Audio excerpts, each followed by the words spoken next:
Trouble. An Annie short story. If there was one thing Martin knew how to do, it was to keep his head down. Before him, rowdy voices intermingled with the clatter of tankards and the sloshing of beer. Every once in a while someone balked a drink order, and just as soon as their coin landed on the bar, a drink slid in front of their waiting hands.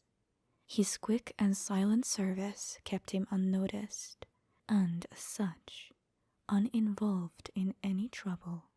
And there was always trouble. It took on many forms. A belligerent brawler itching for a fight, a transaction among cloaked figures that ended with a dagger through a throat, or perhaps most unexpectedly, a little girl pushing through the heavy tavern door. Martin watched the girl hum and skip her way toward the bar. Behind her, the door slammed shut, one last swirl of winter air blasting across the room. The loud bang grabbing the last few eyes that weren't already following her, baffled by her presence. The girl clambered up to a stool, barely peeking over the edge of the bar. Martin took in the child's bright red hair, the tattered toy clutched in her crib, the frayed satchel on her back, and the rugged, unseasonably short-sleeved dress. "What can I get for you?" he asked. The girl stood on the stool and plopped her toy on the counter, peering at the many bottles on shelves. Martin could see it was a stuffed bear, once well-crafted, since well-loved. The stitching at its limbs were visible after many years of stress. Somewhere in its life it had lost one of its button eyes. "Could I get a glass of milk, please?" Martin raised an eyebrow, but said nothing. He walked toward the far end of the bar to fetch the ceramic jug. "Awfully late for you to be outside by yourself, ain't it?" a deep voice rumbled. Martin sighed. Trouble always attracted more trouble. He pulled the jug down from the shelf and gazed back down the bar. A large man next to the girl had turned to peer down at her with his one good eye. Seated in front of him, the girl looked like a pebble at the foot of a mountain. He was a pile of muscle, crisscrossed with scars. The loops of ropes, chains, and hooks at his belt, along with the massive blade slung across his back, loudly announced him as a bounty hunter. The girl looked up at him and flashed a smile. "I'm not alone. Tivers is here with me, aren't you, Tivers?" She held up her bear, beaming. The bounty hunter laughed out loud. "Surely your parents must be missing you." The girl's hands dropped to her side as her eyes drifted down and away. "I don't think so," she replied. But I do think so. Would pay a pretty penny to see you home safe, I imagine."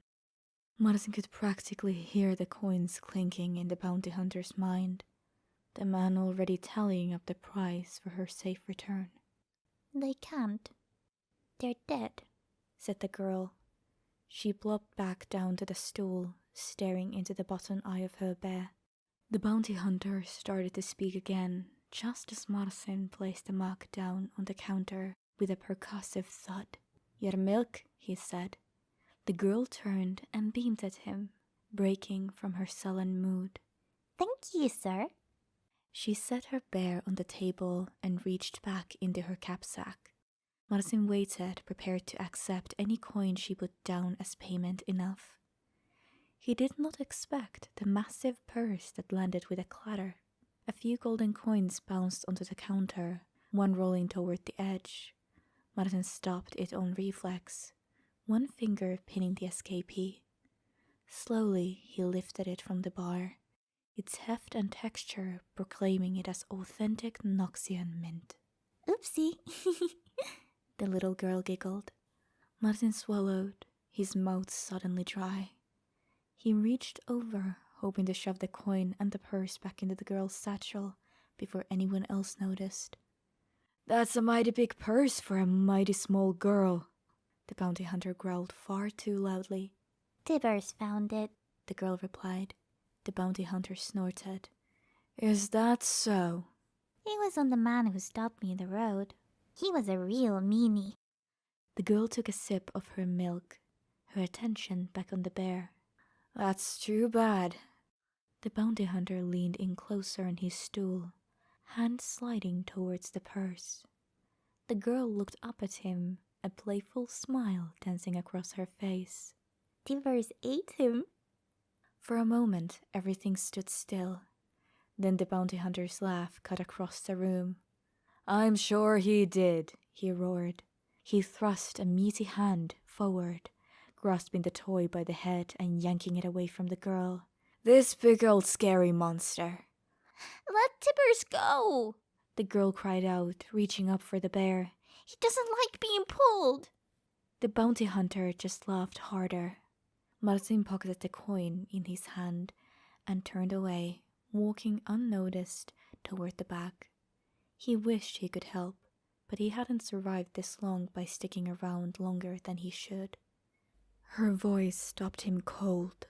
I said, let Tibbers go! The words rumbled with gravel and rage, cutting through the din. Against all his better judgment, Marcin paused and looked back.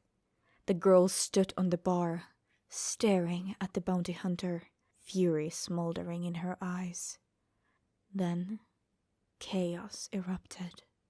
A flare of light and a burst of heat erupted from the girl. Too late, Marcin threw his arms up, crying out in pain. He stumbled back, knocking into the shelves behind him. Several bottles crashed around him as he ducked beneath the bar, cursing his idiotic hesitation. The screams of men and the sound of breaking wood punctuated a growing roar of flame. A guttural, impossible sound reverberated through the air, rattling his bones. Marcin crawled, still half-blinded, toward where he hoped the doors to the kitchen were. Around him the screams heightened, then stopped with a stomach-turning crack. For the second time that day, Marcin forgot all his skills of avoiding trouble and peered over the edge of the bar. A hulking beast loomed silhouetted against the firelight. Thick strands of sinew bound its limbs to its torso like stitching. With a start, Marcin realized the beast itself burned unharmed by the hungry tongues of flame that danced across its fur. In its claws it held aloft, by the head, the slumped, bloody form of the bounty hunter, a limp ragdoll in the massive paws of the monster. Before it, the little girl stood, wreathed in fire. You're right, Tibbers, she said. He didn't like being pulled either. Marcin looked around the room in horror. Throughout his tavern, overturned chairs and tables ignited, raising a thick black smoke. The smell of blood and burning flesh crawled inside his nose, and Marcin choked back a cough, his stomach turning. The beast turned and looked at him. A whimper escaped Marcin's lips. He gazed into the glowing abyss of the bear's eyes and swallowed in the certainty of his end. A peal of laughter rang out over the crackle of flames. Don't worry, the little girl said, peering around the monstrosity. Tibbers likes you.